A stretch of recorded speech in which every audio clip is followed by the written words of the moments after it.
Je voudrais qu'on commence par Maître Gerby qui est avec nous, parce que c'est intéressant, c'est un avocat qui a publié, justement sur ce thème de la sécurité, un sondage sur Grenoble. Maître Gerby, bonsoir, merci d'être avec nous. Bonsoir. Si j'ai bien compris, vous vouliez démontrer, sondage à l'appui, que les Grenoblois attendaient beaucoup en matière de sécurité, et votre sondage révèle notamment que 79% des personnes interrogées estiment que la sécurité est un enjeu prioritaire pour la ville de Grenoble.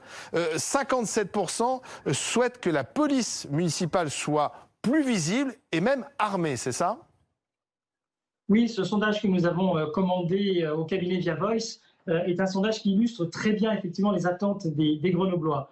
Une volonté que la sécurité soit un objectif prioritaire au jour d'aujourd'hui, et puis des attentes effectivement fortes en matière de moyens qui puissent être donnés, plus de visibilité, un renforcement des effectifs de police municipale. On parle de vidéoprotection, il y a un consensus pour les Grenoblois sur la vidéoprotection.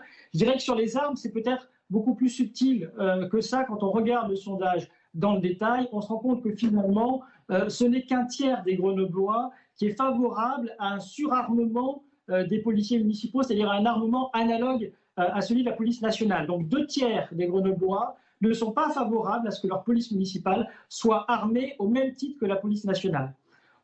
Mais votre sondage, d'une manière générale, donne plutôt raison à Darmanin dans ce duel Darmanin-Piolle, puisque Gérald Darmanin, ministre de l'Intérieur, reprochait au maire de Grenoble de ne pas mettre suffisamment de caméras de vidéosurveillance et d'avoir un effectif de police municipale insuffisant.